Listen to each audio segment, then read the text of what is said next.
So we're moving way back, right? I mean, this was something in your intermediate text in chapter six. Now, we choose to recognize revenue in the advanced or some in intermediate too, because revenue is such an incredibly important topic. It's the first item on an income statement.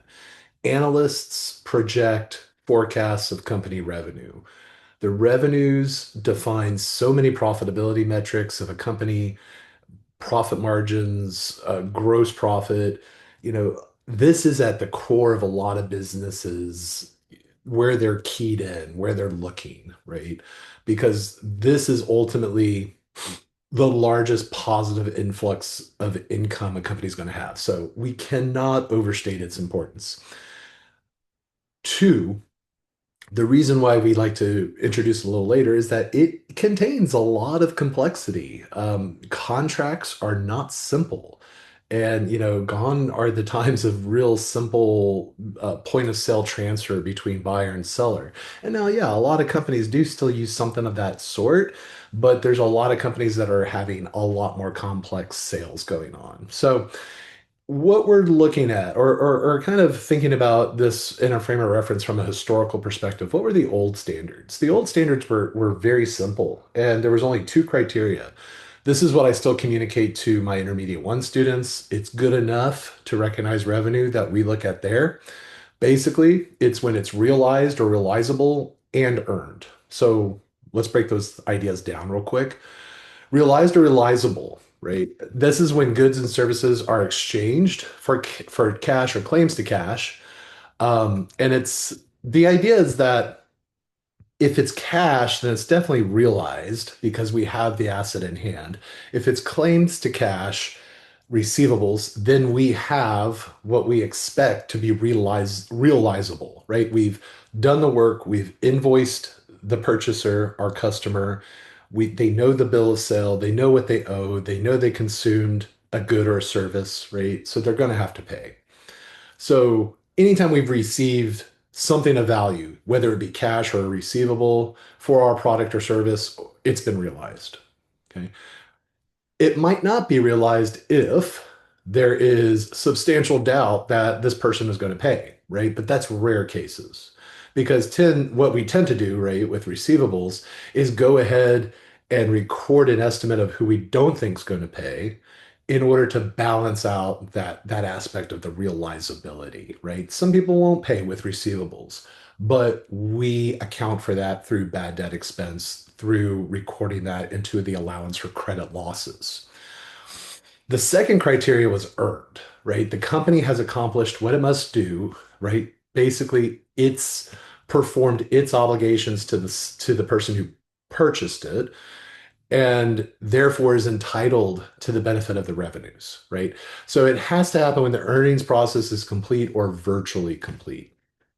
There were some notable exceptions to that with long-term contracts, but for the most part, we needed to make sure that the seller was performing the obligations required by the contract that the buyer purchased.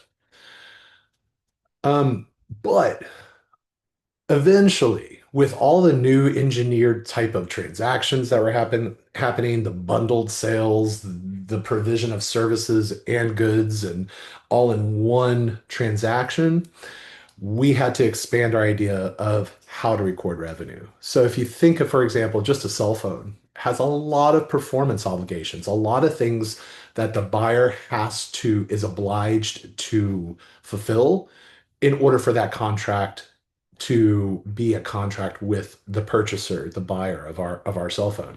They have to deliver the cell phone. They have to provide ongoing coverage and call data, or ongoing call coverage and data, warranty coverages in some aspects. Extended warranties are definitely an obligation on the part of the seller and any software on the phone, right? Because our phones come loaded with a lot of software and any future software upgrades, right? We are always updating our apps on our phones.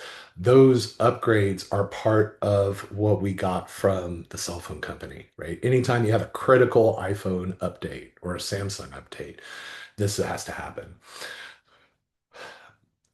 More so, not more so, but also in making the situation worse for this really simple two criteria system, there were industries that it just didn't work with. Aerospace and defense, construction contractors, these two are really long-term, discrete sales. And, discrete means very unique, takes a while. Long term, of course, kind of the same idea. But these two industries, you're not seeing a rapid turnover, right? We're not pumping out, someone orders a jet fighter and it's there the next week. Construction, same idea. High-rise buildings are not built in a month. Airlines, they have some issues that we'll talk about that lots of frequent flyer miles, things of that nature. They also can be agents rather than principals. Asset management, broker dealers, depository institutions. These, of course, are all financial services. And so that comes with its own unique issues. Healthcare, gaming, hospitality, insurance, not-for-profit. So a lot of niche industries, right? Technology industries, software, timeshare. So a lot of these did not really fit under just those two simple criteria. We had to broaden our thoughts about what it means to recognize revenue. So the core principle, right? The main idea, just trying to boil it down as simple as it can be. Companies recognize revenue when goods or services are transferred. This idea of transfer is very important. Like and when we're talking about goods or services, really the risks and benefits of ownership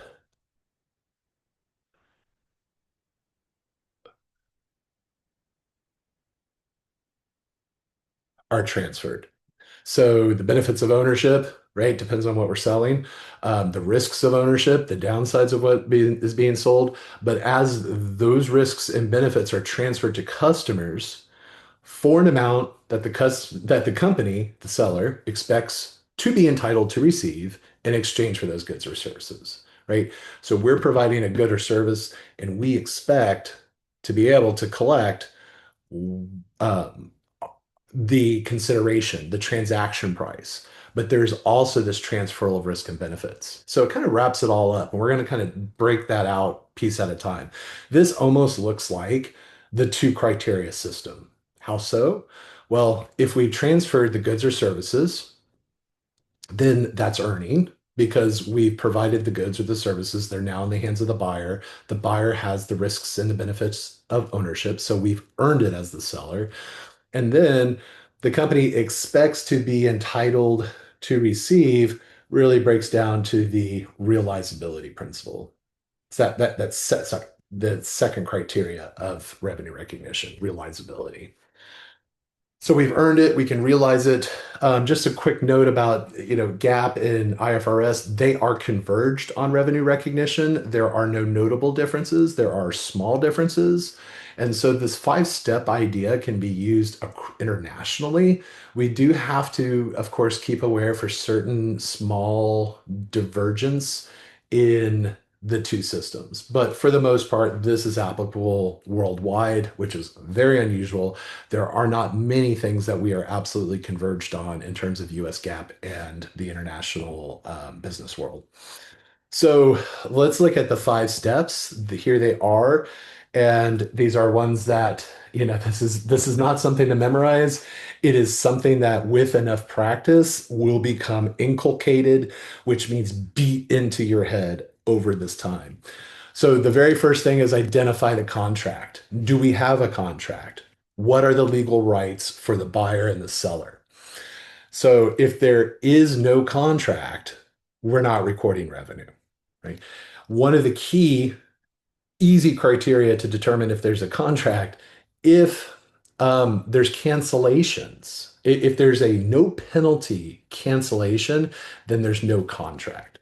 So cancellations of a contract have to come with a penalty.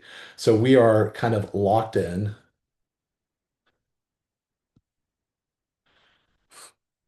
unable to cancel without penalty. But the contract's going to be really essential.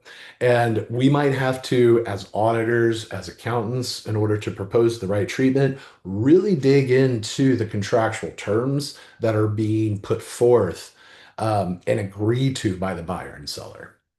The second has to deal with a new term, if you've not seen it before, performance obligations in the contract. So, one of the aspects of these multifaceted contracts are that, wow, there's a lot of things I have to do. Are these all performance obligations? Are they separate performance obligations? Are some sort of bound together in terms of you can't use the cell phone without the software, right? That's the nature of a performance obligation. We have to identify how many performance obligations there are, and we'll talk a little bit about how to distinguish when there's one or more. But that's a big key aspect. The real criteria behind this are if they are usable elsewhere in combination with other goods or services, then it might not be then if they are sorry, if they are usable elsewhere in combination with other goods or services, it's a performance obligation. If they are not interrelated, then they could be separate performance obligations. And you need to know, just the common exceptions. We'll go through a few that are not POs within the contract and how we deal with that in an accounting world. Determining the transaction price, right? Basically, what does the buyer expect to pay? What does the seller expect to receive for the perhaps multiple performances that that the seller has to fulfill in order to record revenue? Sometimes there can be what we call variable consideration. So there is a certain performance over which we'll get a bonus, right? That's variable consideration. If the seller gets more money in the contract for executing at a premium level, right? That they are meeting their deadlines in advance, right? That could be variable consideration. You can also think of health insurance coverage. If you're a medical office, right, you're putting forth claims to get money from the insurance company. Whether or not they're going to honor it or how much they're going to honor, that's a variable consideration as well, right? So we have to consider those pieces. And then also really think about, well, rights of return. How does that affect our revenue recognition? And also principal agent relationships, like Priceline. Yeah, Priceline is the example I use. Groupon is another example. So there's a few principal agent relationship aspects we need to consider. The fourth step, after we have the transaction price, after we know the performance obligations, we're going to allocate the transaction price to each of the performance obligations. So if I'm paying $350 in total for all of these four performance obligations, we'll just claim for this moment, these are all separate performance obligations. Then I'm going to have to take that 350 and split it between each of these obligations to be fulfilled by the seller. That's allocating the transaction price. And then finally, we recognize revenue when or as each performance obligation is satisfied. It could be a point of sale where we are selling a good and we record the revenue at that moment. It could be over time where we're a defense contractor and we're building slowly a jet plane. I don't know why those are in my head right now for the government, right? And in that case, it's probably going to be over time. We'll talk about a little bit about what happens when it's over time. Subscription sales, definitely over time, right? We are providing a service over time. Be familiar with IP classifications in recognizing revenue. So that is something we'll talk about for sure. There's different types of IP licenses to consider. They're called functional IP versus symbolic IP. And that can change whether we want a point of sale or over time, right? Recognize it all at once at the moment of sale, or we have to delay and recognize as it's being provided to the buyer. So let's talk about that piece for a second. That, some revenue is recognized right away, and some revenue is over time. So if it's over time, or if it's at point of sale, let's say, and we'll say that this is a cash sale, then I debit cash and credit the revenue for whatever amount of money.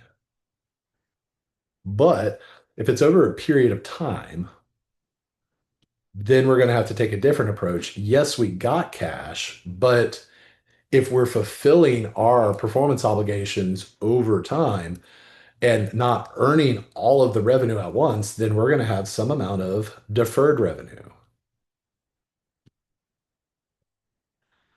It's deferred because the conditions under which we can recognize the revenue have not yet been met. So rather than recognize a credit to sales revenue, we're recognizing a credit to deferred revenue, a liability. That obligation is to provide and fulfill the performance obligations we need to. As that occurs, then we reduce deferred revenue and can recognize revenue. That's reducing the liability. And now we have an increase to net income, right? Whereas on the point of sale, we receive the asset and recognize an increase in net income at the same time. So what is a point in time or a point of sale, right? Most of the commonplace transactions are exchanged for consideration at the moment we receive the good or service, right? Once the customer takes control of the good or service, then we can recognize revenue. So, what are some telltale signs that the customer has taken control? They have an obligation to pay. So, we're under contract, right? That ties into step one. What's the contract? How firm is it? Does the customer or buyer have the ability to back out without paying? Right? That right of cancellation. If the right of cancellation without penalty exists, we have no obligation to pay. Control has not been surrendered.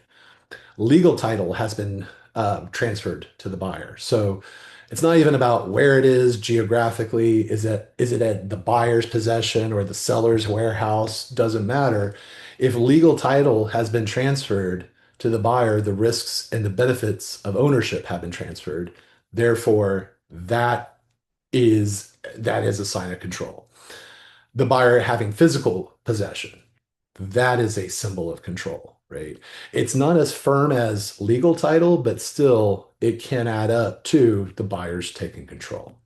The buyer has assumed the risks and rewards of ownership. Again, that's a big idea. That's something that always stumbles out of my mouth when I'm talking about whether we can, who owns the asset. It's the person with the risks and the benefits of ownership, and the acceptance of the asset by the buyer, right? They've accepted control of it and they've taken it into their possession. So a lot of these are related, but again, we're just building a mountain of evidence to say, okay, control has been transferred. Now, over a period of time, a lot of times this is services or those discrete projects that happen. They're unique projects, they're unique products that we're building for a niche buyer. Those are discrete projects, tend to be over a period of time. If we're lending money, auditing, or our consulting services, construction, membership services, all of these are providing services over time. And we can recognize revenue over time when one of these three occurs. So any one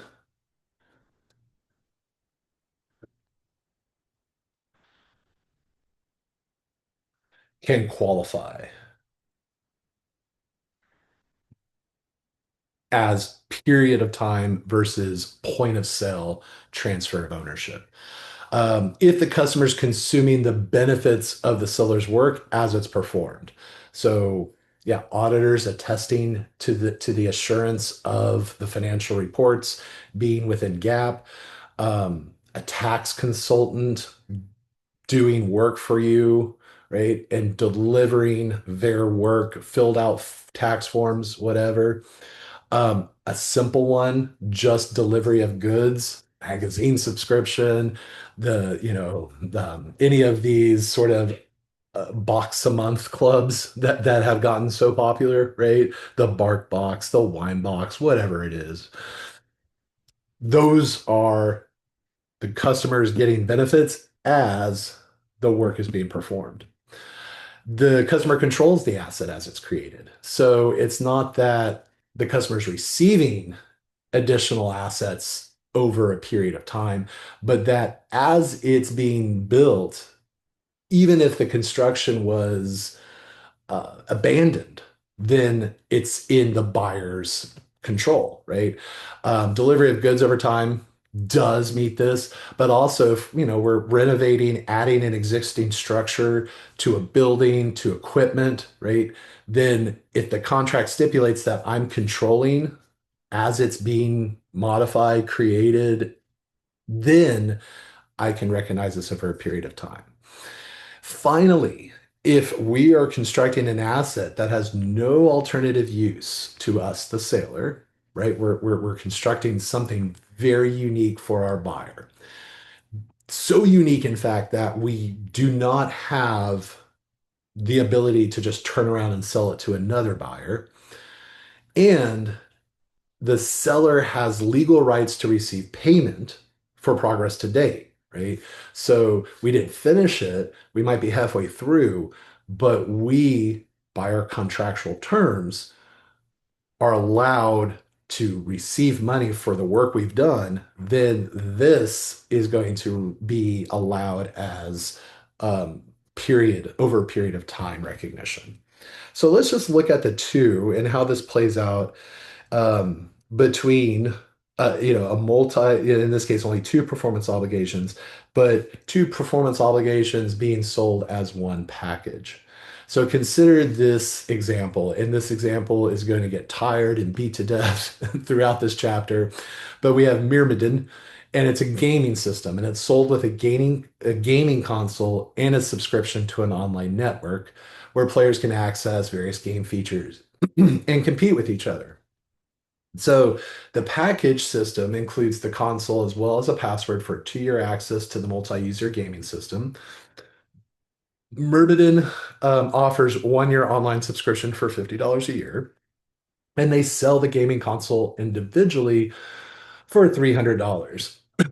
And the promotional bundle, buying the two together, gets you a $340 price tag.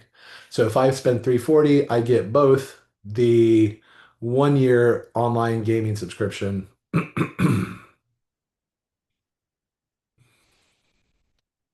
I'm sorry, I get both. My bad. This is a 1-year sells for 50. The package includes 2-year access to this item. So we have to consider that in our calculations. And Myrmidon sells the console individually for $300. So do we have multiple performance obligations? In this case, as long as, and I realize my qualifying language really isn't qualifying enough, that we can use this multi-user gaming system separately from the console. So the console is not required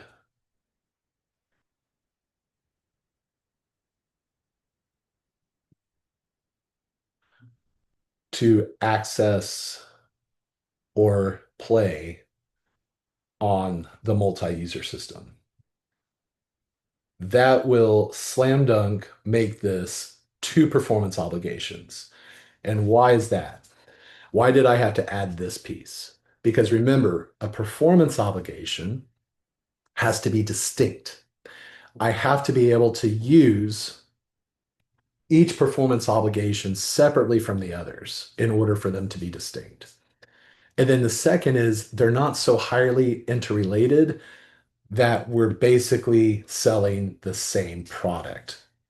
That both of them are so entwined that the whole purpose of this sell is to not only have a console, but also be able to play the games on that console on the multi-user platform, right? If as long as those two conditions are met, then we have two separate performance obligations that we need to consider here.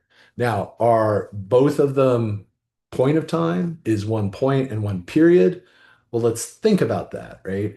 Murbaden is talking about an online subscription. Subscription automatically in my brain goes to we're providing a service to a customer, or perhaps providing goods to a customer, and the customer is able to control them as they're being delivered.